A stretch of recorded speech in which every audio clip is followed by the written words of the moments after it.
And so here I'm going to draw a head that's a little bit more Hulk-like, a bigger brow and a smaller, shorter nose. A smaller, shorter nose can really give a character a bit more of a um, I don't want to say an ape-like appearance, but more of an ape-like appearance. You know, more of a makes them maybe look a little more aggressive and uh, um, angry. I don't know.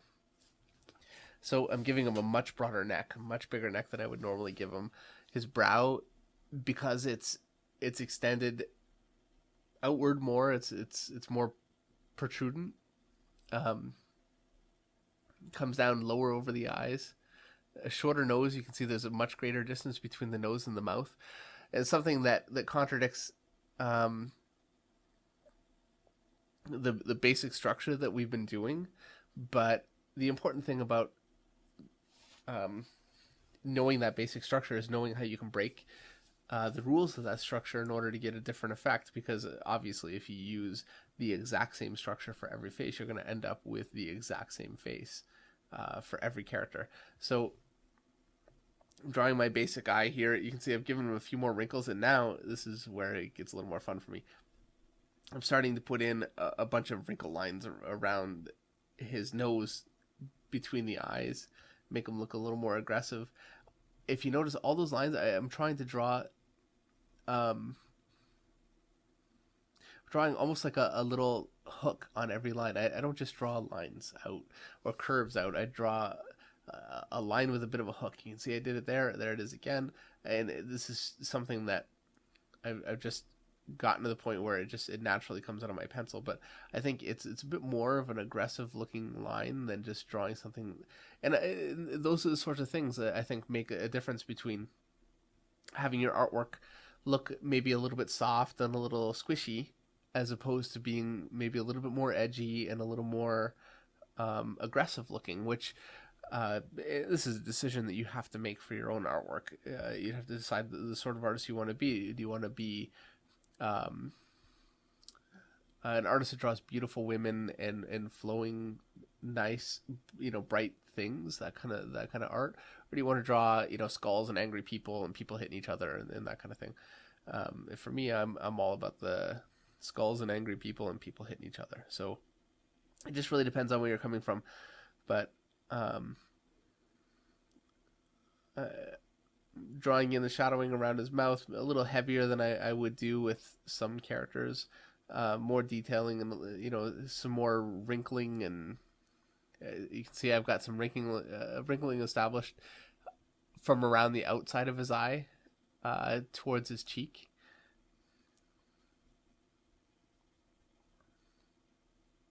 Nice big shadow onto his huge neck. And I'm going to draw some veins. It's a big vein that cuts through his his muscle coming from behind his ear there.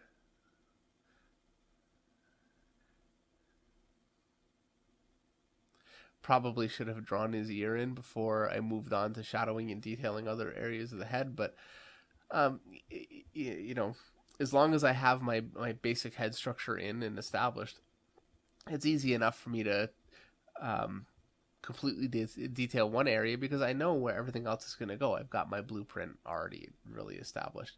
He could be much more Hulk-like than he is, and much more pronounced than he is. And I think I would rather that I would have pushed this drawing a little bit further than I have, because he's still fairly similar to what I've done before.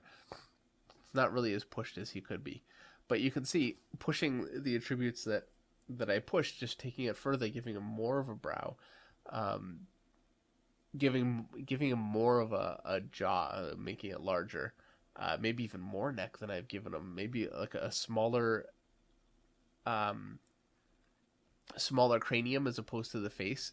Bringing that in a little bit more could make the effect a little bit more pronounced, and it's something you can really experiment with. I think yeah, a fun thing to try once you really have your head shape established is just try to make it more long and narrow, cylindrical, or make the head shape really broad and see what kinds of different faces that can give you. And maybe look at, some artists are great caricaturists, and here I'm going with a much, you can see that it's the same head shape, I'm going much longer with it, and much longer with the face, and much shallower with the depth of the head. And already you can see that's going to give me a character that really has the opposite visual effect of the previous one. He's going to be much less aggressive. I read this article saying that more aggressive people, you can have broader faces because they had more testosterone in their system when they were going through puberty. So whether it's true or not, I don't know, but it really seems that in drawing faces for comic books, it's kind of caricature in a way. If you want to make a character more aggressive, giving them a bit of a broader face gives that effect. If you want to make a character look more bookish, giving them a much more narrow, thin face, uh, it gives you that effect very clearly. So um, I'm drawing an older man too, so I'm giving him large bags under his eyes, and uh, his jawline isn't just a smooth line. He's got his cheeks kind of sagging down, so that you get wrinkles underneath, along the jaw. His ears are much bigger than um, than the other characters' ears, which I'm doing actually really on purpose, because with an older character, the nose and the ears keep growing for whatever reason. Older people's noses and ears grow. My grandfather has pretty big ears. Mine are pretty big already, so I'm sure when I'm older, I'm gonna have some pretty gigantic ears. I've got that to look forward to.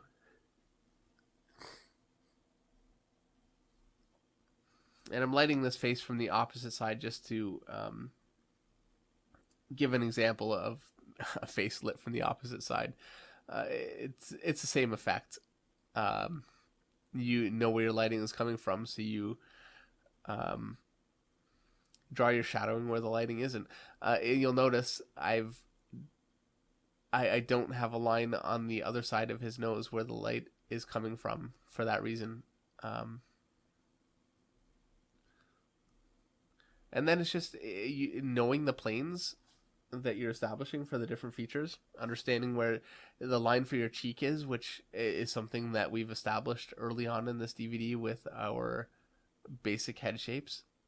Uh, in the basic head shape, the side of the cheek is delineated. So, um,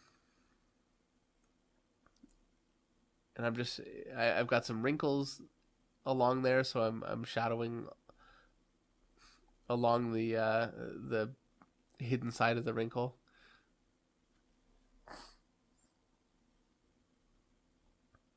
And just continuing the same effect all the way throughout the faces, the same principle all the way through.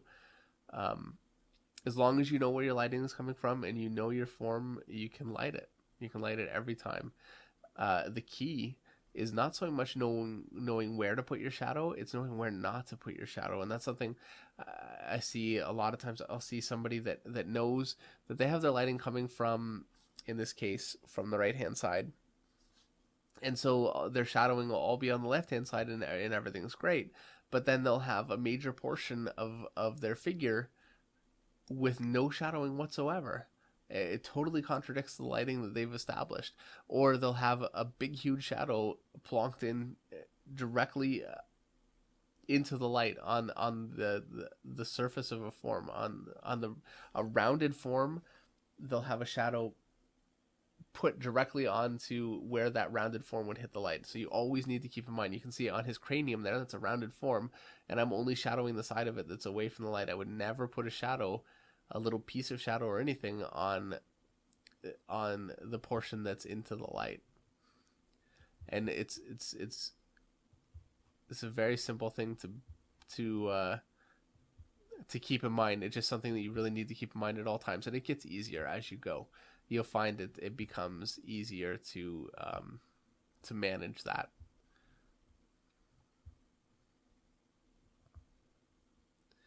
And so here's my much older guy with much thinner face. Again, he looks really nervous and a little tense.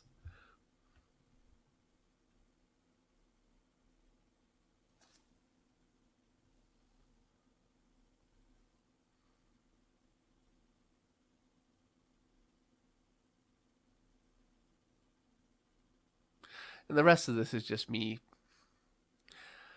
just looking at it and deciding what it's missing. And a lot of times it's really not missing anything. I'm um, just I think thinking with my pencil, something that I do quite a bit.